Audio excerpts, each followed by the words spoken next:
ಪ್ರಮುಖವಾಗಿ ಇಲ್ಲಿ ನಾವು ಬಂದಿರೋದು ಏನಕ್ಕೆ ಅಂತ ಹೇಳಿ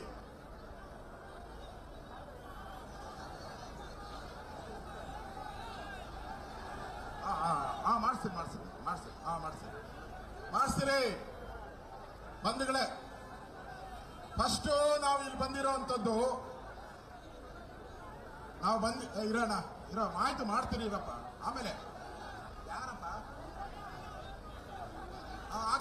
ಆಗ್ತೀರಿ ಬಂಧುಗಳೇ, ಇವತ್ತು ಪ್ರಮುಖವಾಗಿ ನಾವು ಬಂದಿರುವಂತದ್ದು ಇಲ್ಲಿ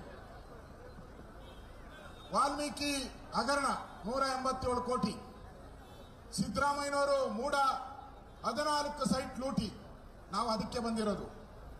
DK ಶಿವಕುಮಾರ್ ಅವರು ಇಲ್ಲಿ ಬಂದು ಭಾಷಣ ಮಾಡೋದ್ರು. ಏನಂತ, ನನ್ನ ಆಸ್ತಿ ಎಷ್ಟಿದೆ, ನಿನ್ನ ಆಸ್ತಿ ಎಷ್ಟಿದೆ. ನಿನ್ನ ಆಸ್ತಿ ನಾವು ಕೇಳಕ್ ಬಂದಿಲ್ಲ, 20 ವರ್ಷದಿಂದ ಕೇಳ್ತಾನೆ ಇದ್ದೀವಿ. ನಿನ್ನ ಆಸ್ತಿ ಎಲ್ಲೆಲ್ಲೈತೆ, ಎಷ್ಟೆಷ್ಟೈತೆ, ಅದಕ್ಕೆಲ್ಲ ಬಂದಿರೋದು. ನಾವು ಮುಖ್ಯಮಂತ್ರಿ ರಾಜೀನಾಮೆ ಕೊಡಬೇಕು, ಮುಖ್ಯಮಂತ್ರಿ ರಾಜೀನಾಮೆ ಕೊಡಬೇಕು. ಎಲ್ಲಿದ್ಯಾ ಮುಖ್ಯಮಂತ್ರಿ? ಈಗ ಇಲ್ಲಿ ಬರ್ಬೇಕಾಗಿತ್ತಲ್ಲ. DK ಶಿವಕುಮಾರ್ ಒಬ್ಬರೇ ಓದ್ತಾವ್ರೆ. ಯಾಕೆ ಓದ್ತಾವ್ರೆ ಗೊತ್ತಾ? ಬೇಗ ಹಿಡಿದುಬಿಡ್ಲಿ ಸಿದ್ದರಾಮಯ್ಯ ಅಂತ ಓದ್ತಾವ್ರೆ ಅವರು. ನಮ್ಗೆ ರೋಡ್ ಕ್ಲಿಯರೆನ್ಸ್ ಇರಲಿಲ್ಲ, ಪೊಲೀಸವರೆಲ್ಲ ಬ್ಲಾಕ್ ಮಾಡ್ಬಿಟ್ಟಿದ್ರು, ಅಲ್ಲಲ್ಲಿ ಬ್ಯಾರಿಕೇಡು. ಈಗ DK ಶಿವಕುಮಾರ್ ಎಲ್ಲ ಕ್ಲಿಯರ್ ಮಾಡ್ಕೊಂಡು ಹೋಗ್ತಾವ್ರೆ. ಬೇಗ ಸಿದ್ದರಾಮಯ್ಯ ನಿಲ್ಲಿಸ್ಬಿಡಿ ಅಂತೇಳಿ ಓದ್ತಾ ಇರೋದು. ನೋಡಿ, ಎಲ್ಲರಿಗೂ ಮನೆ ಕಟ್ಟಕ್ಕೆ 1 ಸೈಟ್ ಬೇಕು, ಸಿದ್ದರಾಮಯ್ಯನವ್ರಿಗೆ 14 ಸೈಟ್ ಯಾಕೆ ಅಂತ ಜನ ಕೇಳ್ತಾ ಇದ್ದಾರೆ. ಎಲ್ಲರಿಗೂ 1 ಸೈಟ್ ಬೇಕು, ಸಿದ್ದರಾಮಯ್ಯನಿಗೆ ಯಾಕೆ 14 ಸೈಟ್ ಬೇಕು? ಇವತ್ತು ಧೈರ್ಯ ಇದ್ದಿದ್ರೆ ಅವರಿಗೆ ವಿಧಾನಸಭೆಯಲ್ಲಿ ಚರ್ಚೆಗೆ ಅವಕಾಶ ಕೊಡಬೇಕಾಯಿತು, ಕೊಡ್ಲಿಲ್ಲ, ಓಡೋಗ್ಬಿಟ್ರು ಅಲ್ಲಿಂದ. ಆಮೇಲೆ ಪ್ರೆಸ್ ಅಲ್ಲಿ ಮಾತಾಡಿ ಅಡ್ವರ್ಟೈಸ್ಮೆಂಟ್ ಕೊಡ್ತಾರೆ ಅವರು, ಯಾರು ಹೇಳಿದ್ ಬರೆಯಲ್ಲ ಅಂತ. ಇವತ್ತು ಧೈರ್ಯ ಇದ್ದಿದ್ರೆ ಅವರಿಗೆ ಪಲಾಯನೆ ಮಾಡಬಾರ್ದಾಯ್ತು. ನಮ್ಮ ಮುಂದೆ ಸಭೆ ಮಾಡ್ಕೊಂಡು ಹೋಗ್ತಾವ್ರಲ್ಲ, ಅಲ್ಲಿ ಬರ್ಬೇಕಾಯ್ತು. 3 ದಿನದಿಂದ ಸಿದ್ದರಾಮಯ್ಯನವರು ಬರ್ತಾರೆ ಬರ್ತಾರೆ ಬರ್ತಾರೆ ಅಂತ ಕಾಣೆ ಆಗೋಟ್ಟಿದ್ದಾರೆ ಮುಖ್ಯಮಂತ್ರಿ. ಎಲ್ಲಿದ್ದಾರೆ ಗೊತ್ತಿಲ್ಲ. ಕೇಳಿದ್ರೆ ಫ್ಲಡ್ಗೆ ಹೋಗಿದಾರಂತೆ.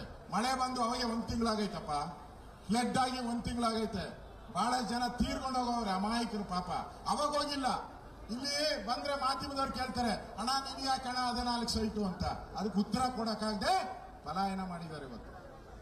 ಇದು ನಮ್ಮ ಮುಂದೆ ಇರ್ತಕ್ಕಂಥದ್ದು. ಇವತ್ತು ಬಿಜೆಪಿ ಮತ್ತು JDS ಒಗ್ಗಟ್ಟಾಗಿ ಹೋರಾಟ ನಾವು ಮಾಡ್ತಾ ಇದ್ರಿ. ಕಾಂಗ್ರೆಸ್ ಅವರು ಹೇಳಿದ್ರು ಬಿಜೆಪಿ JDS ಹೋರಾಟ ಮಾಡಿದ್ರೆ 100 ಜನ ಬರಲ್ಲ ಅಂತ ಹೇಳಿದ್ರು ಅವರು. ನೋಡಿ ಇಲ್ಲಿ ಎಷ್ಟು ಜನ ಬಂದಿದ್ದಾರೆ ಅಂತ. ದಾರಿ ಇದ್ದಕ್ಕೂ ಸಾವಿರ ಸಂಖ್ಯೆಯಲ್ಲಿ, ಲಕ್ಷ ಸಂಖ್ಯೆಯಲ್ಲಿ ಜನ ಬರ್ತಾ ಇದ್ದಾರೆ.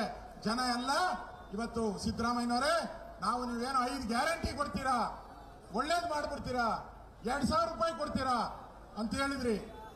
2,000 ರೂಪಾಯಿ ಕೊಟ್ರು, 3 ತಿಂಗಳಿಗೋ 4 ತಿಂಗಳಿಗೋ. ಅದು ಗ್ಯಾರಂಟಿ ಇಲ್ಲ, ಬಂದಿಲ್ಲ. ಅದನ್ನು ಅದು ಗೋವಿಂದನ ಸಿದ್ದರಾಮಯ್ಯ ಗೋವಿಂದ, ಸಿದ್ದರಾಮಯ್ಯ ಗೋವಿಂದ, ಗ್ಯಾರಂಟಿ ಗೋವಿಂದ, ಗ್ಯಾರಂಟಿ ಗೋವಿಂದ, ಗೋವಿಂದ ಆಗೋಯ್ತು. ಈಗ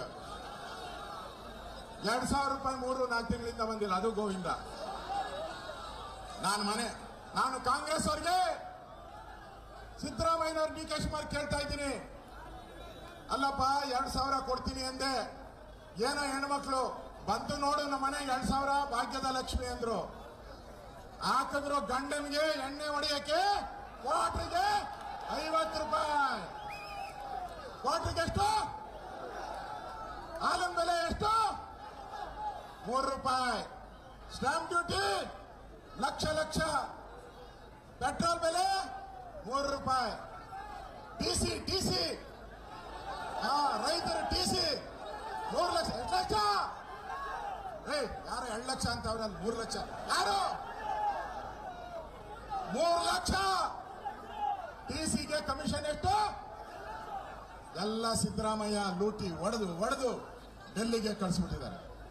ಇವತ್ತು ಜನಕ್ಕೆ ಮಖ ತೋರ್ಸಕ್ಕೆ ಯೋಗ್ಯತೆ ಇಲ್ಲ, ಅವ್ರಿಗೆ ಯೋಗ್ಯತೆಯನ್ನ ಕಳ್ಕೊಂಡಿದ್ದಾರೆ. ಅವ್ರಿಗೆ ಧೈರ್ಯ ಇದ್ದಿದ್ರೆ ರಿಸರ್ವೇಶನ್ ಬಂದು ಮಾತಾಡಯ್ಯ, ಅದೇನೇ ಮಾತಾಡ್ತಿರೋ, ಬಿಚ್ಚಿದ್ದೀನಿ ಅನ್ಬೇಕಾಯ್ತು. ಅಲ್ಲಿ ಬಿಚ್ಚಿಲಿಲ್ಲ. ಇವಾಗ ಹೇಳ್ತಾರೆ ಬಿಚ್ಚಿದ್ದೀನಿ. ಏನಪ್ಪ ನೀನ್ ಬಿಚ್ಚೋದು? ಜನ ಉಗಿತಾ ಇದ್ದಾರೆ ಗ್ಯಾರಂಟಿ ನ್ಯಾಯವಾಗಿ ಕೊಡ್ರಿ ಅಂತ. ಅದಕ್ಕೆ ಇವತ್ತು ನಾವು ಹೋರಾಟ ಮಾಡ್ತಾ ಇರೋದು. ಸಿದ್ದರಾಮಯ್ಯ ರಾಜೀನಾಮೆ, ಸಿದ್ದರಾಮಯ್ಯ ರಾಜೀನಾಮೆ ಕೊಡಬೇಕು. ಏನು ಗ್ಯಾರಂಟಿ ಹೆಸರಲ್ಲಿ ಬಂದು ಮೋಸ ಮಾಡಿದ್ದೀರಾ, ನಿಮ್ಮ ಸರ್ಕಾರ ತಲುಪಬೇಕು.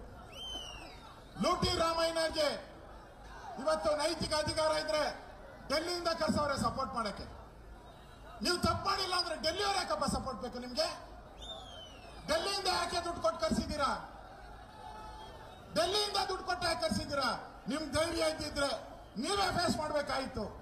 ಇವತ್ತು ಕ್ಯಾಬಿನೆಟ್ ಕರೆದಿದ್ದೀರಾ, ಕ್ಯಾಬಿನೆಟ್ಗೆ ನೀವೇ ಹೋಗಿಲ್ಲ. ಮುಖ್ಯಮಂತ್ರಿ ಕ್ಯಾಬಿನೆಟ್ ಇಲ್ದಿರ ಕ್ಯಾಬಿನೆಟ್ ಮಾಡ್ತಾರೆ. ನಾಚಿಕೆ ಆಗಲ್ವಾ ನಿಮ್ಗೆ? ನಾಚಿಕೆ ಆಗಲ್ಲ? ಬಂಡೆ ಎಲ್ಲ ಮಾಡ್ತಾವ್ರೆ. ನಾವು ಬೇಗ ಖಾಲಿಯಾಗಿ ಇದು ನಮ್ಮ ಹೋರಾಟ. ಮುಖ್ಯಮಂತ್ರಿ ರಾಜೀನಾಮೆ ಕೊಡೋವರೆಗೂ ನಾವು ಹೋರಾಟ ಮಾಡ್ತೀವಿ. ದಯವಿಟ್ಟು ಜೆಡಿಎಸ್ ಮತ್ತು ಬಿಜೆಪಿ ಎಲ್ಲ ಕಾರ್ಯಕರ್ತರು ಇದಕ್ಕೆ ಬೆಂಬಲ ಕೊಡಿ ಅನ್ನೋ ಮಾತನ್ನ ಹೇಳಿ